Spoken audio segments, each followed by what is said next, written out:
Diante de terra tão fértil e vasta, rios caudalosos e florestas na imensidão, mistura de povos, de sangue e cores, pulsando em união, um só coração, riqueza sem igual, em solo e em mar. Tua grandeza inspira orgulho de ser em ti nosso lar.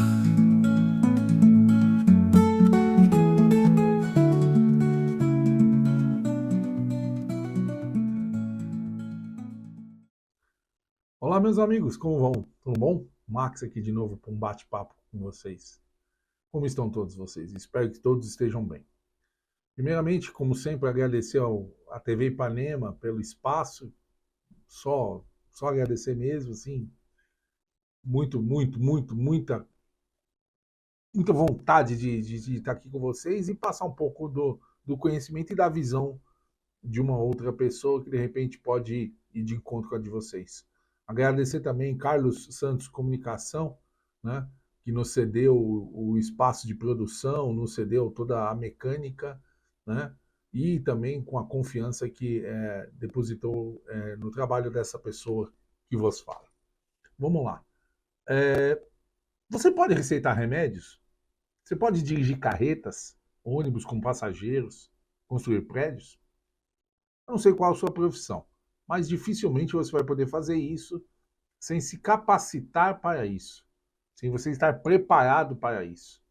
Não é verdade? Por que para a gente ser cidadão, a gente também não precisa seguir algumas regras, se capacitar em algumas coisas? Sobre isso que a gente vai conversar hoje. Nós temos o sistema político como um todo dizendo que nós vivemos em democracia, tanto o lado da direita quanto o lado da esquerda, o que é uma mentira. Nós não vivemos uma democracia. Nós vivemos um sistema conhecido como sufrágio universal, que foi implantado e divulgado juntamente com o início dos movimentos de esquerda na Revolução Francesa. Junto com movimentos de esquerda na Revolução Francesa. Vocês gostaram da notícia? Acho que não, né?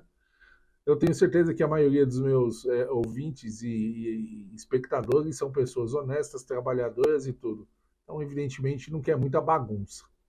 Hoje nós vamos explicar como é o sufrágio universal, como ele funciona e como a democracia grega realmente funcionava e quais as diferenças. E aí a gente vai falar um pouquinho sobre como que a gente chegou nesse país e no estado que a gente se encontra. Vamos lá.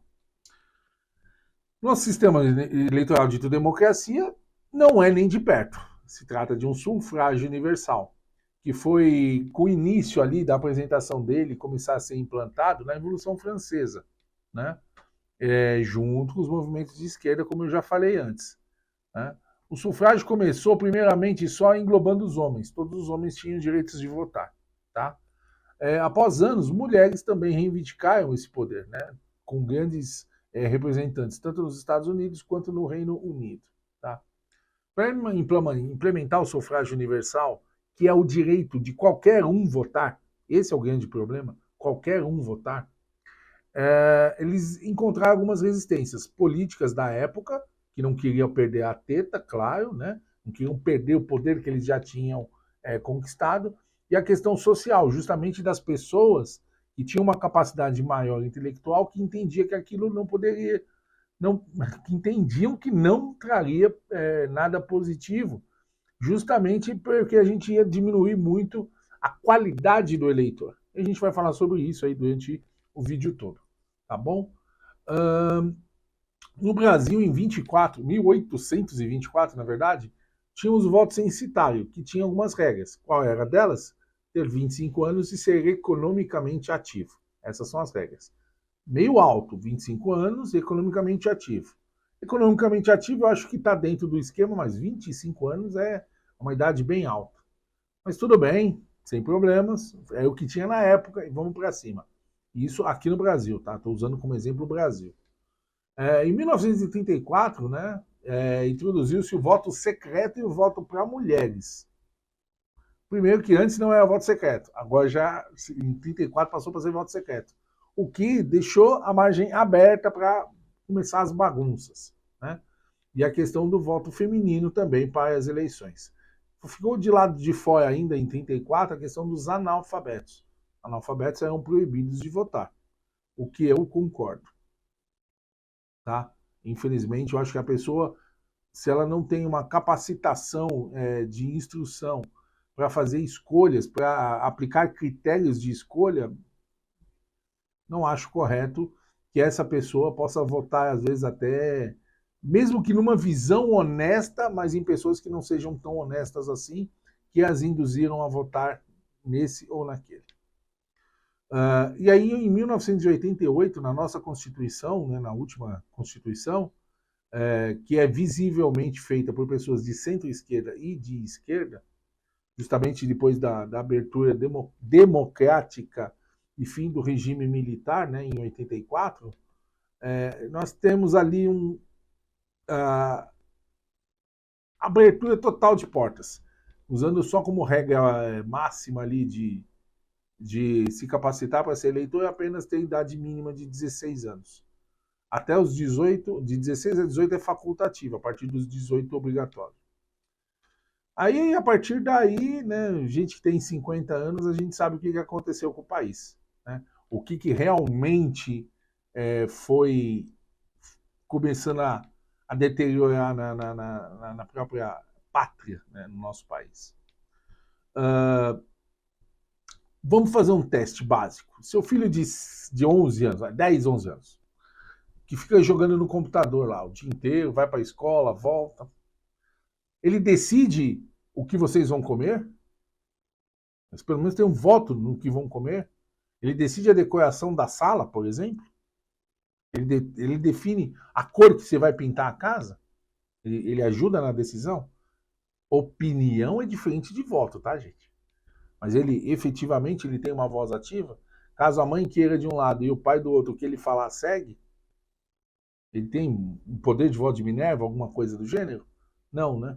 Então, isso seria uma democracia.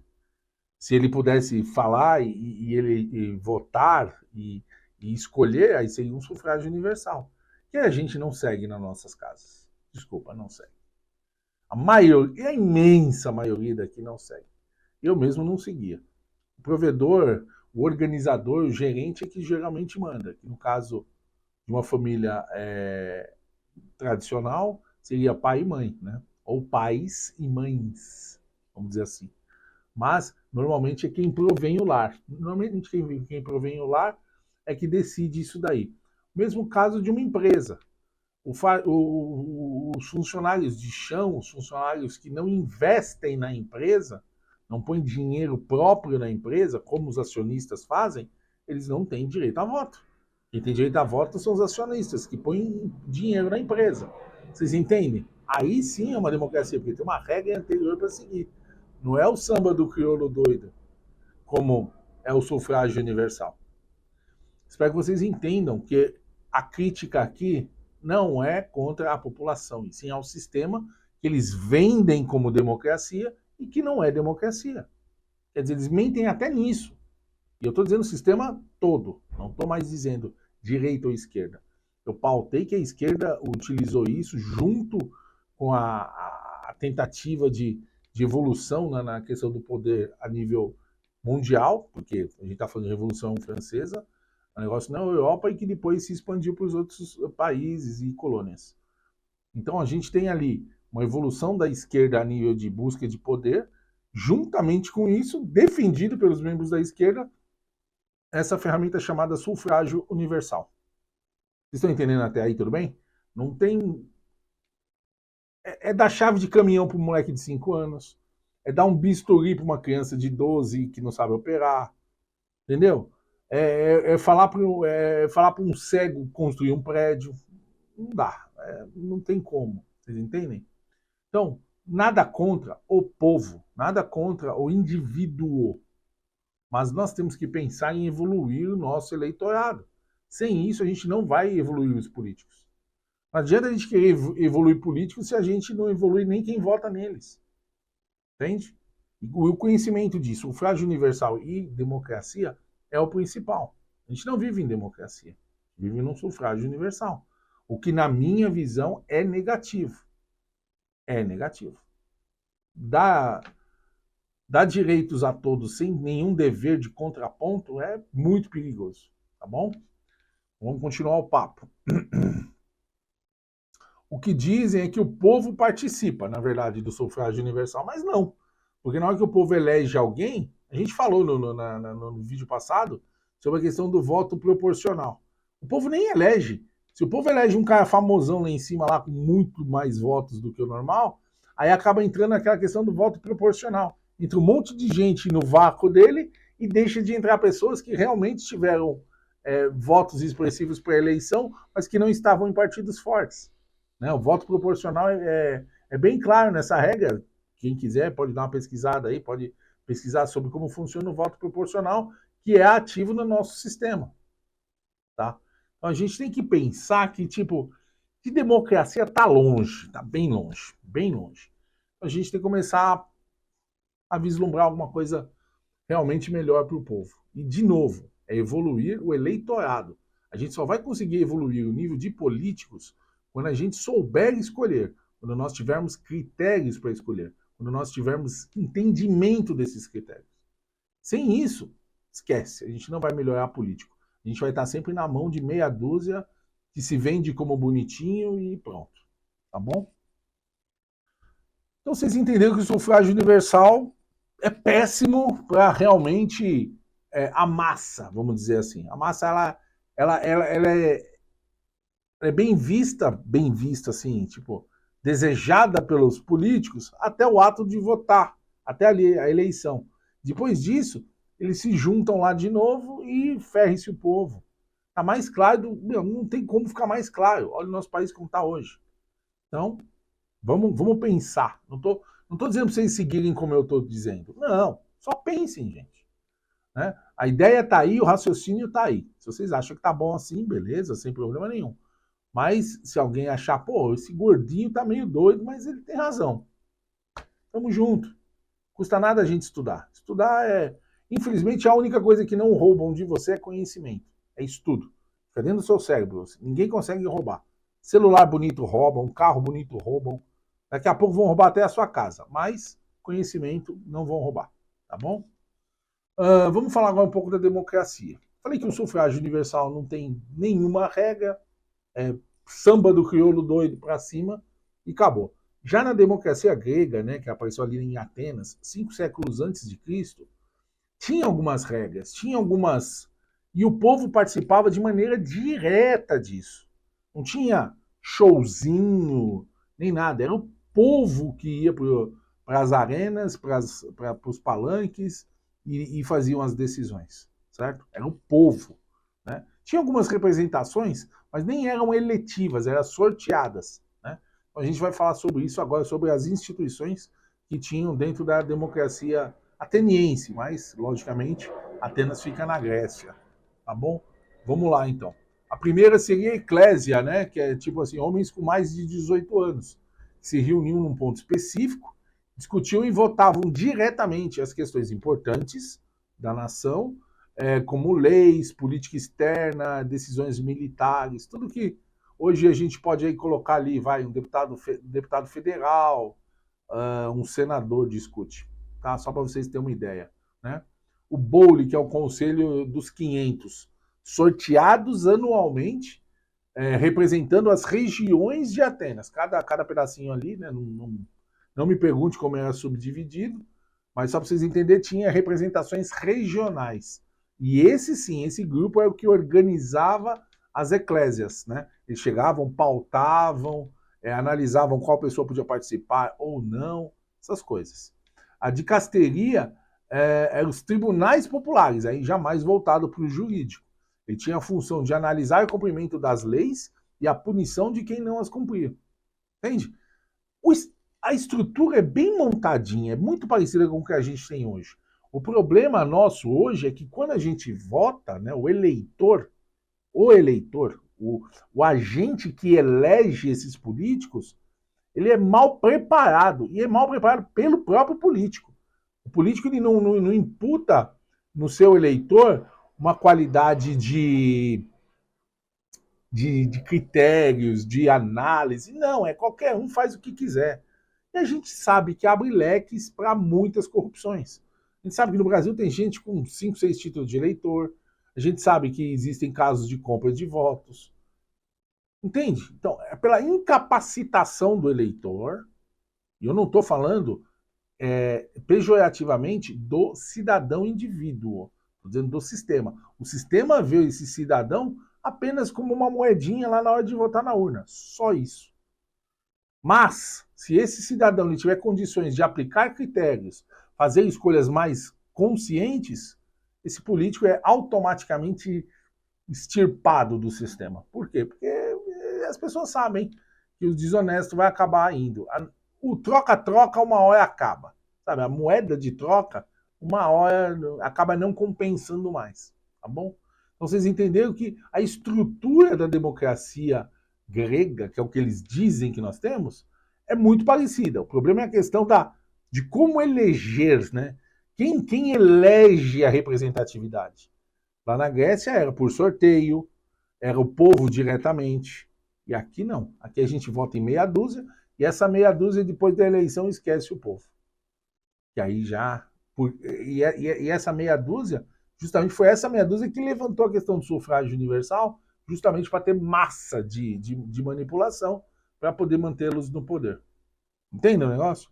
Então a democracia ela precisa de regras. Por isso que eu já disse em alguns pontos, eu sou totalmente a favor do voto censitário, que é uma colocação de regras para que se cumpra esse direito de votar. Tá? Deveres, você precisa se encaixar em um espectro, deveres para você ter o direito de votar. E o que não é loucura nenhuma, porque como a gente já falou, é um acionista que vota na empresa porque ele pôs o dinheiro dele. É o pai e a mãe numa residência que toma as decisões porque são eles os comandantes e que mantêm a estrutura, tanto financeira como organizacional. Vocês entendem que não é loucura nenhuma pedir voto censitário. Nenhuma. É absolutamente lógico. Só que vai ter muita gente que vai ficar brava. Nossa, aí... Aplique então o sufrágio universal na sua casa. Você tem 4 filhos. Você e sua esposa. Vocês são 2 votos. Os filhos são 4. Se os filhos falarem assim, a gente quer assistir desenho o dia inteiro. Os 4 falar, vai ser acatado? Entendem? Como o sufrágio universal ele é destruído facilmente quando a gente coloca no nosso nível, quando a gente coloca no nosso círculo, aí ninguém quer. Um casal com 4 filhos sucumbiria aos 4 filhos unidos. Porque são 4 votos contra 2. Vocês entendem como o sufrágio, tecnicamente, é só para enrolar a maioria do povo? Certo? Não é essa democracia que eles vendem. A democracia grega ela tem regras. Se não me engano, as pessoas para participar dos eventos, elas tinham que ser maior de 18 anos e ter os pais nascidos em Atenas. Os pais teriam que ser atenienses. Então, escravos não tinham direitos políticos, mulher também não tinha direito político. Então, entendam. E eu acho que é até um pouco radical, mas tudo bem, é a regra deles lá. O que a gente precisa são de regras adaptadas ao nosso tempo e à nossa sociedade. Né? Eu tenho ideias para isso, evidentemente. Mas aí a visão de cada um pode ser de que eu seja um radical, alguma coisa assim. Mas entenda que a gente peca, às vezes, joga um pouco mais acima para a gente conseguir pelo menos o meio termo. O que seria já fantástico. A gente tem um voto censitário com meia dúzia de regras, meia dúzia é muito, tá? Mas com pelo menos 2, 3 regras já seria fantástico, né? E eu defendo o voto censitário há muito tempo, né? Além da questão da candidatura independente, que a gente já falou, eu sou a favorzaço também do voto censitário, não tem a menor dúvida disso, tá? Na minha opinião, evidentemente, a gente tem que só ter as regras claras. Regras claras é que, tipo, todo mundo pode cumprir aquela regra. Só basta querer. Basta querer. Para mim ser eleitor, por exemplo, para eu ir lá e querer votar, Eu preciso cumprir determinadas regras, né? Fazer determinados testes, me adequar. E isso, se eu quiser que meu voto vale alguma coisa, eu preciso fazer isso. Assim como eu preciso tirar uma carta de carro, para depois de algum tempo dirigindo sem fazer atrapalhada, eu ir tirar uma carteira profissional, para depois tirar de carreta, para poder transportar produtos químicos e tudo, para poder dirigir um ônibus com passageiros dentro e cuidar da vida desses passageiros. Entende o que eu quero dizer? Eu preciso estudar de 6 a 8 anos para ser um médico, para poder ter a capacidade de pegar um bisturi e fazer uma cirurgia, né? Para sentar numa mesa e fazer uma receita de um remédio que vai te curar. Tudo isso é adequação. As pessoas que abraçaram essas funções, elas precisaram se especializar, se adequar. Por que para eleitor não precisa? O eleitor, um voto mal dado pode arrebentar com o país. A gente sabe disso. A gente vê isso. Tá? Então, de novo, eu não quero ser o dono da razão para vocês. Não quero. É a coisa que eu menos quero. Eu quero só que vocês pensem, que vocês entendam que existem outras variáveis, mas que a maioria das pessoas não vai mostrar, simplesmente porque essas variáveis vão abalar as estruturas do poder que elas dominam. Tá bom? Falando do voto censitário, mais especificamente, algumas ideias que eu tenho como regras ali seria, evidentemente, aplicar todas seria uma utopia, seria um sonho. Elevaria muito o nível do eleitorado, elevaria muito, mas primeiramente, extinção do voto título de eleitor, do documento de título de eleitor, a gente falou, isso não tem a ver muito com o voto censitário. Mas votar com o CPF iria dar só um título, uma chance de todas as pessoas votar. Porque seria muito mais difícil você burlar um sistema, ter outro CPF, tudo. Ia ser um negócio um pouco mais complexo. Mas com relação às regras do voto censitário, o que eu acho que seria como regras viáveis é o mínimo de alfabetização, tá? Efetiva, tipo uma prova, alguma coisa assim, para você se capacitar em ser eleitor, né? A idade mínima paralela à idade criminal também. Se o cara ele é um eleitor de 16 anos, ele também pode responder crime por 16 anos. É a mesma coisa, o mesmo peso social, tá bom? Exclusão de funcionários públicos. É aquela questão da empresa.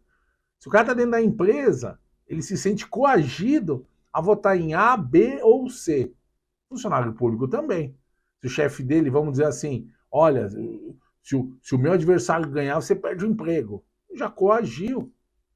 Mesmo que não seja verdade, a gente viu a questão da eleição do presidente Bolsonaro, que falaram, ele vai acabar com o Bolsa Família. Aí ele foi lá e aumentou o Bolsa Família. Mesmo no prazo de pandemia. Entendeu o que eu quero dizer? Então, os caras, eles manipulam, tá? Manipulam. A questão do funcionalismo público é a mesma coisa, só que o cara é chefe. Ah, não, mas funcionário público não é mandado embora. Mas pode ser transferido lá para caixa prego. Entendeu? Olha, não quero mais os seus serviços aqui, vou te transferir para tal lugar. E ferra com a vida do cara. Entende? A exclusão também de beneficiários temporários de auxílios públicos, Bolsa Família, esses negócios tudo, que é um grande cabresto. É um grande cabresto e que só arrebenta o nosso país, tá bom? Só arrebenta o nosso país.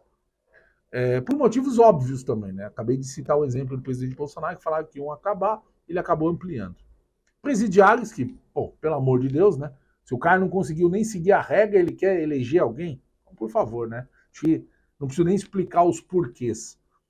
E testes aleatórios de conhecimento de estrutura política, que a gente pode entrar lá naquela questão do mínimo de alfabetização. Uma provinha básica, como no Enem, por exemplo, uma parte do Enem, ser voltada à política. Tá, passou ali, beleza, ele tem o direito a votar. Isso tudo a gente pode, evidentemente, fazer um conjunto de regras onde elas se encaixem com tudo que a gente tem hoje. Não é difícil. Só precisa de vontade, evidentemente, como eu já digo sempre. A questão é a vontade do povo de evoluir, a questão é a vontade do povo de querer realmente mudança, de querer melhorar o político. De novo, não vamos melhorar os nossos políticos sem melhorar os nossos eleitores. É disso que o gordinho aqui fala, e sempre falou, tá bom? Claro que essas ideias são absolutamente utópicas, bagulho. Se entrasse uma já estava muito bom, já ia melhorar bastante o nível, mas a gente sabe que o sistema não vai deixar entrar. Eu estou fazendo esse vídeo só para vocês entenderem que tem jeito, se a gente futucar direitinho, a gente consegue melhorar o nosso país, melhorar o nosso eleitorado, para que posteriormente a gente melhore o nosso país. Parece meio louco, mas vocês sabem que eu sou meio louco, né? Vocês já perceberam. Então, a gente tem que simplesmente observar o negócio e falar, cara, tá ruim do jeito que tá, vamos tentar melhorar. E eu vou dizer de novo, não há melhora no político sem melhorar o eleitor. Sem melhorar a honestidade do eleitor, sem acabar com as impunidades em casos de corrupção no sistema eleitoral, tipo compra de voto, tipo coação e tudo isso, tá bom? Então, de novo, assim, eu sou muito a favor do voto censitário, muito. Porque melhorar a farinha do bolo, né? Aumentar a qualidade do fermento e tudo assim, né? Quem me conhece e mexe com comida, sabe quem eu estou falando? Vai entender o que eu quero dizer. A qualidade dos ingredientes deixa muito melhor a receita. E entenda, temos que melhorar o crivo dos nossos escolhidos. E a gente só consegue fazer isso com conhecimento. A única coisa que não conseguimos perder, que não nos conseguem roubar, é o conhecimento. O resto, casa, carro, celular, tudo os caras levam. Conhecimento nunca. Por isso a gente tem que buscar, sempre ampliá-los. Mais uma vez eu agradeço vocês, agradeço muito a atenção. Lembrando, tá? Tem a questão do meu canal no YouTube, que o chefe deixou eu veicular aqui. Tem as minhas redes sociais. Sintam-se à vontade para interagir nelas. Agradeço muito a atenção de vocês até agora. Até a próxima.